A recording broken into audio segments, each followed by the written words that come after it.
welcome to Tarot with Tanya. We are looking at 7 cards for 7 days, beginning with the week of May 15 and going through the 21st.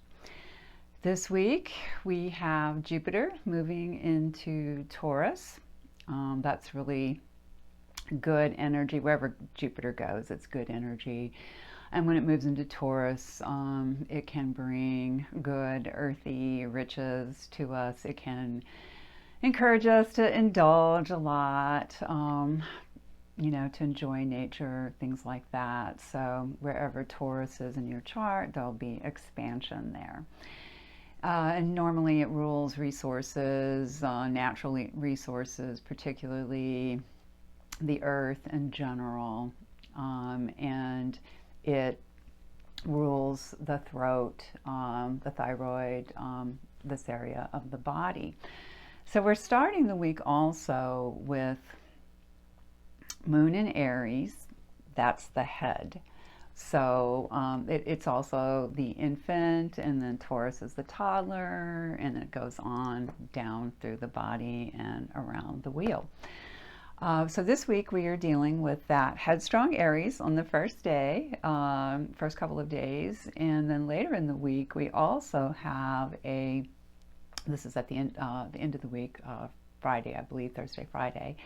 There's a full moon, a new moon in Taurus. So there's a whole new energy there too, again, involving this earthiness. And we have Taurus being occupied as well by Uranus. It's there for years, and so that brings an unexpected changes in Earth. And we're going through a lot of climate events around the world, so there's a definite connection there.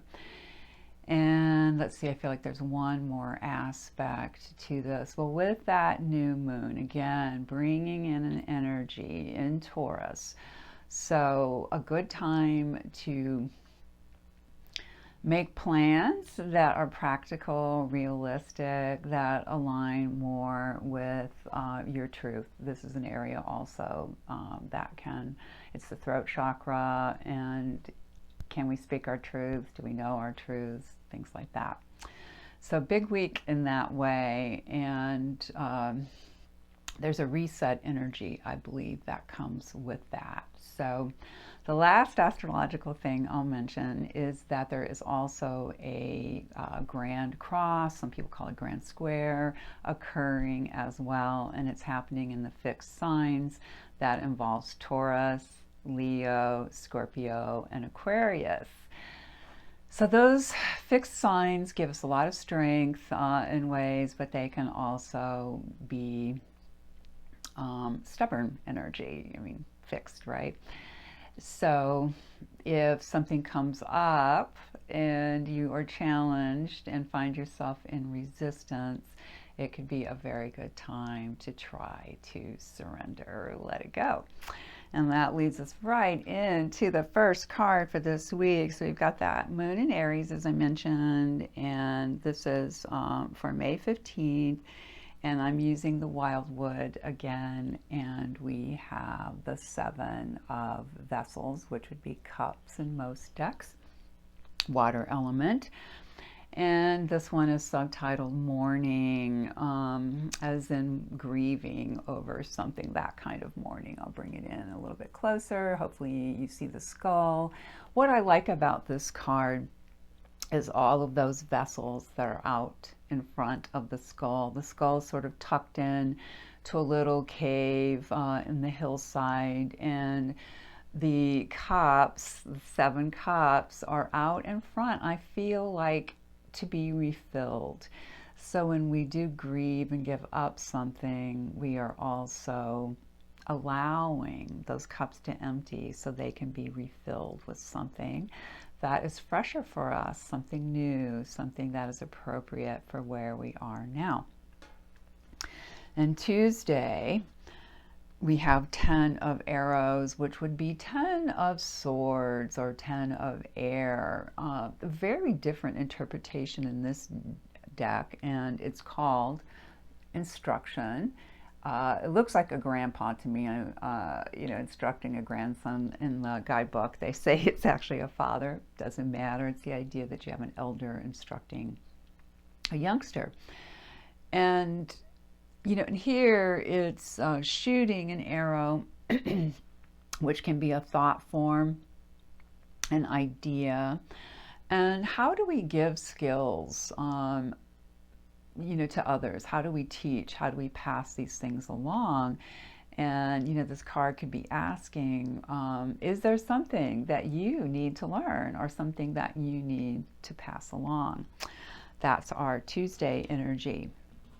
Wednesday's energy is Three of Bows, which would be the Wands element in other decks, or fire, you may know it as. And this one is subtitled Fulfillment. And you have the Caduceus imagery here. There isn't exactly a staff in the middle of the two snakes. They're on the sort of gown this person is wearing. And then the staffs are actually on either side, with the tree providing that third arrow, or, as I like to call them, wands. And it's just a really good energy. It's kind of like waiting for something to happen, and it is arriving. There is fulfillment in that energy. So that's our Wednesday. We get another arrows card, not a water, but an air, a sword in other decks on Thursday, and that's the 6th. And you may, if you know tarot, know this as a card of leaving troubled waters. They call it transition, very similar. You have this beautiful swan, which is, the boat here, and the person steering the boat. Often you'll see other figures. Here we don't so much. It's more focused on that moon on the hillside back there. So new illumination, seeing things in a different way, moving past perhaps where you've been with a new insight. So Friday's energy is an 8. This is 8 of bows. So again, like our 3, we're back to that fiery imagery, which of course shows quite well in this card. You have the circle of people here, and this one is called Heart Fire. Often you will see like 8 arrows on fire, representing wands, or 8 sticks or staffs or something like that on fire. And so here they're all around each other. You get this sense that there's a sort of powwow going on, even if people aren't necessarily saying anything at the moment. They are focused, they are together, there is connection, there is good energy that's being emanated. Sometimes this is seen as a romantic card, putting that kind of energy out there.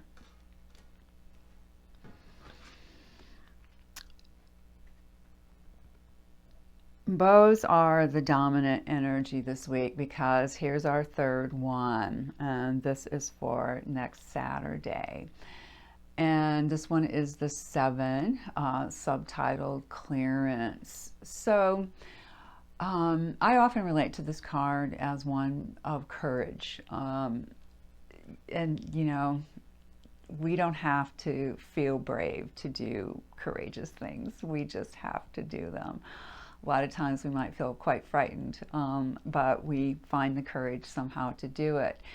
And here with this idea of clearance, there's also a letting go of the energy that might be holding us back. So what can we clear out that isn't working anymore? It's hard to see, but there is a broken bow on the ground here. And how can we replace that? How can we repair that? Things like that. Where is our courage to clear out what's old, what's no longer serving? And I really think that's like the main message of the week. And that Grand Cross I mentioned will give us a sort of fixed point for that. And it's not necessarily calendar based. There's a range here You'll feel it when you feel it. So, if you hit that point of resistance, what can be let go? What can be surrendered?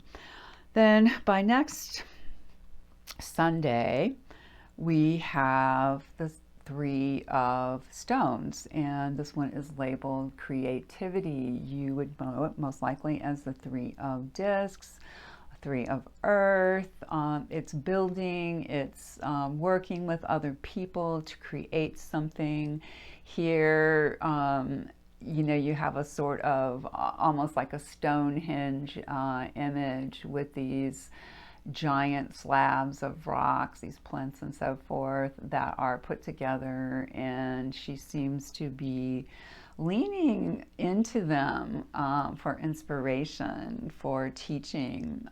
There's a Native American belief that rocks are the oldest inhabitants of the planet, and they have much to teach us. So maybe next Sunday you can find that chance to lean into the earth, to learn from it, to feel, if nothing else, just a solace there, a connection. So those are our cards for the week. Again,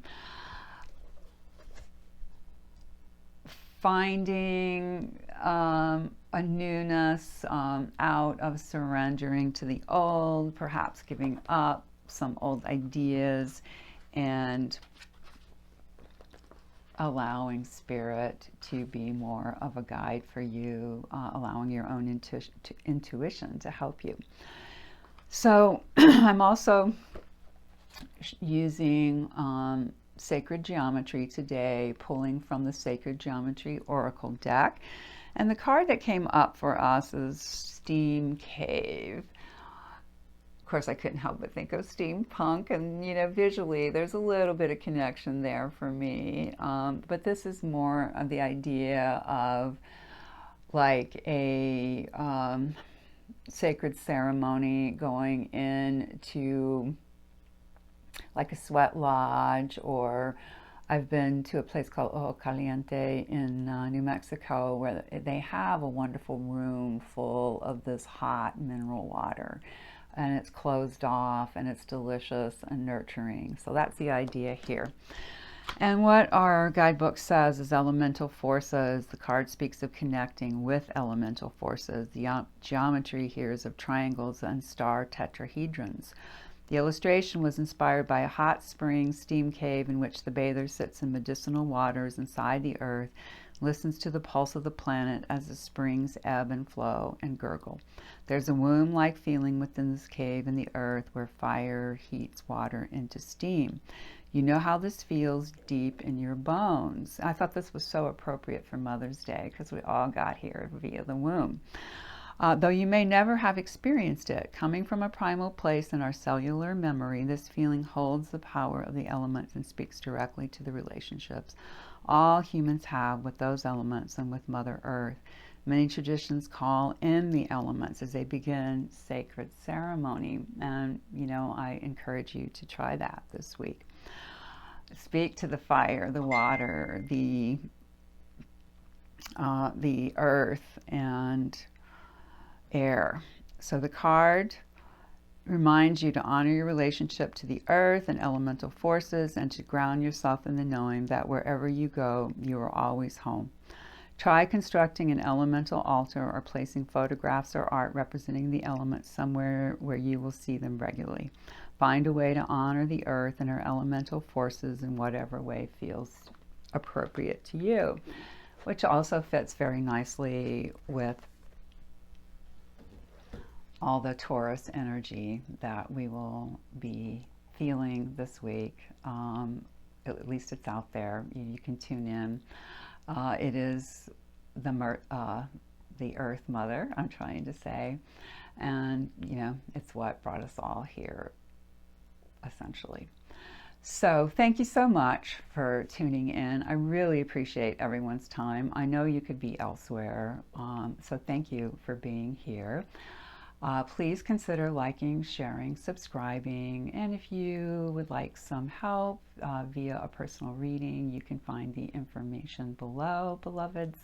I am wishing you a very beautiful week